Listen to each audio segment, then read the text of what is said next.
Assalamualaikum warahmatullahi wabarakatuh. Selamat pagi teman-teman YouTuber.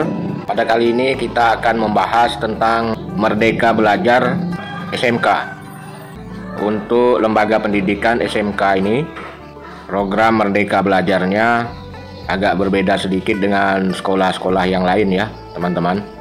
Kalau SD, SMP, SMA sederajat, programnya adalah sekolah penggerak. Sedangkan untuk khusus SMK ini adalah nama programnya Pusat Keunggulan. Seperti yang kita lihat di sini di berita pada tanggal 17 Maret 2021 ini ya. Kementerian Pendidikan dan Kebudayaan meluncurkan Merdeka Belajar episode ke-8. SMK Pusat Keunggulan merupakan terobosan komprehensif yang ditujukan untuk menjawab tantangan dalam rangka pembenahan kondisi SMK saat ini agar semakin sejalan dengan kebutuhan dunia kerja. Program SMK Pusat Keunggulan bertujuan untuk menghasilkan lulusan yang terserap di dunia kerja atau menjadi wirausaha melalui keselarasan pendidikan vokasi yang mendalam dan menyeluruh dengan dunia kerja. Sekolah yang terpilih dalam program SMK Pusat Keunggulan diharapkan menjadi rujukan serta melakukan pengimbasan untuk mendorong peningkatan kualitas dan kerja SMK di sekitarnya.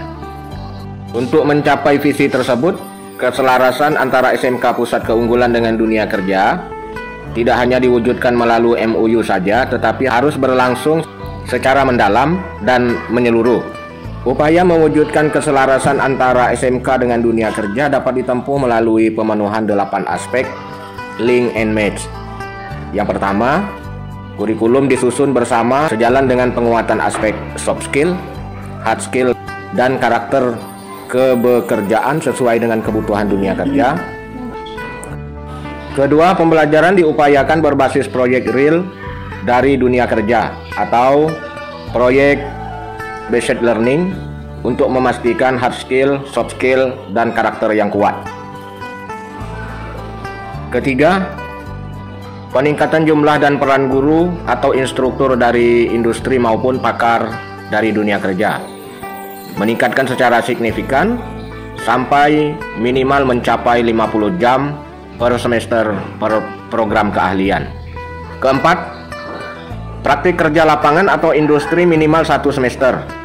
Kelima, bagi lulusan dan bagi guru atau instruktur, sertifikasi kompetensi harus sesuai dengan standar dan kebutuhan dunia kerja. Keenam, bagi guru atau instruktur perlu ditekankan untuk memperbarui teknologi melalui pelatihan secara rutin. Ketujuh, dilakukannya riset terapan yang mendukung teaching factory berdasarkan kasus atau kebutuhan real industri. Kedelapan, komitmen serapan lulusan oleh dunia kerja. Kemudian Kemendikbud juga mendorong agar kolaborasi dengan dunia kerja dapat semakin ditingkatkan, diantaranya melalui kemungkinan kerjasama beasiswa dan atau ikatan dinas, donasi dalam bentuk peralatan laboratorium dan lainnya. SMK Pusat Keunggulan 2021 diprioritaskan untuk 895 SMK dengan 7 sektor prioritas, diantaranya ekonomi kreatif, permesinan dan konstruksi, hospitality, care service, maritim, pertanian, dan kerjasama luar negeri. Semoga ini adalah awal dan dapat menjadi benih transformasi SMK kita se-Indonesia, sehingga kami harap SMK yang berpartisipasi bisa menjadi pelatih dan mentor yang mampu menunjukkan karya dan inovasi lulusan SMK sehingga diperebutkan oleh pelaku industri maupun universitas terbaik kita. Selanjutnya, Direktur Jenderal Pendidikan Vokasi atau Dirjen Diksi Kemendikbud Wikan Sakarinto menambahkan, program ini tidak hanya menekankan konteks keunggulan untuk satuan pendidikan itu sendiri, namun lebih dari itu, maknanya adalah menciptakan SDM unggul yang mengakselerasi SMK lain untuk turut menjadi unggul. SMK Pusat Keunggulan menjadi akselerator SMK pelatih bagi SMK lainnya. Ketua Komisi 10 Dewan Perwakilan Rakyat atau DPR RI, Saiful Huda, berharap program SMK Pusat Keunggulan menjadi penyempurnaan program-program revitalisasi pendidikan vokasi yang sebelumnya. Selamat atas diluncurkannya program SMK Pusat Keunggulan. Demikian ungkap beliau.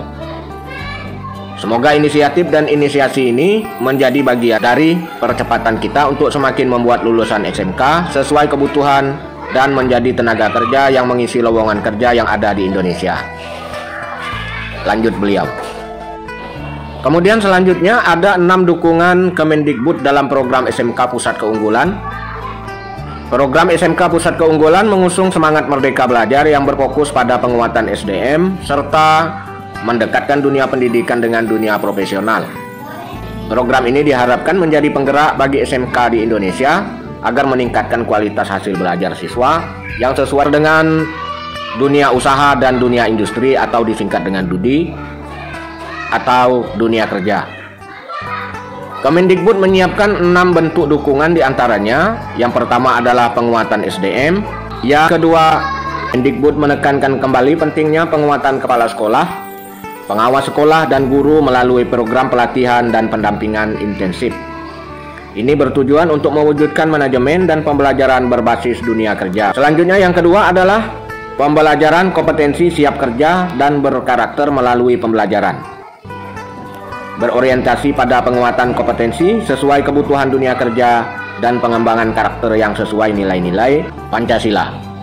Ketiga, penguatan aspek praktik pada peserta didik yang dilakukan dengan memberikan bantuan dana hibah untuk meningkatkan sarana prasarana yang berfokus pada kelengkapan sarana belajar praktik bagi siswa yang terstandar.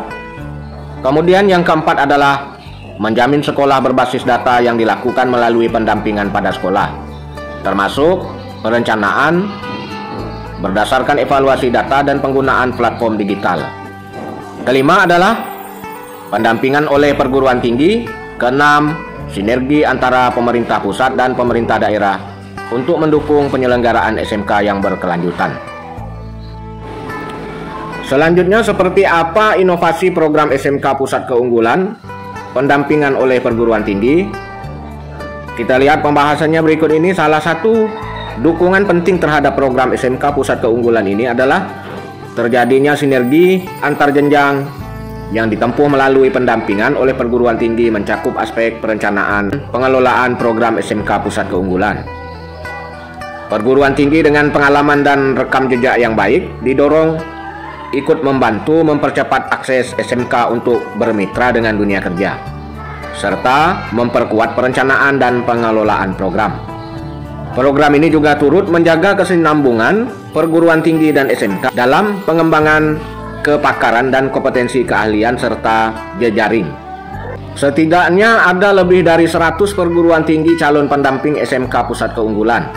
Di antaranya Politeknik Negeri Bandung atau Polban, Politeknik Elektronika Negeri Surabaya atau PENS, Universitas Negeri Yogyakarta atau UNY, Institut Pertanian Bogor atau IPB, Institut Teknologi Bandung atau ITB, Universitas Negeri Malang atau UM, Universitas Gadjah Mada atau UGM, Universitas Telkom, Universitas 11 Maret atau UNS, Universitas Negeri Padang atau UNP, Politeknik Admi Solo, Politeknik Negeri Batam, dan masih banyak perguruan tinggi lainnya. Selanjutnya cara mendaftarnya ini teman-teman penting sekali. Kepada satuan pendidikan, Mendikbud mengajak SMK untuk bergabung dalam program SMK Pusat Keunggulan yang resmi diluncurkan pada hari ini. Kata beliau pada tanggal berita ini dikeluarkan ya.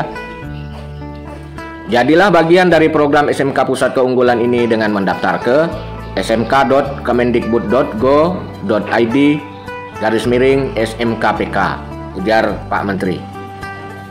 Selanjutnya ini yang penting juga. Staf ahli Menteri Bidang Pemerintahan Kemendagri Soeharjo Diantoro menambahkan bahwa dukungan nyata Kemendagri adalah dengan menguatkan regulasi melalui Permendagri nomor 64 tahun 2020 tentang pedoman penyusunan APBD 2021.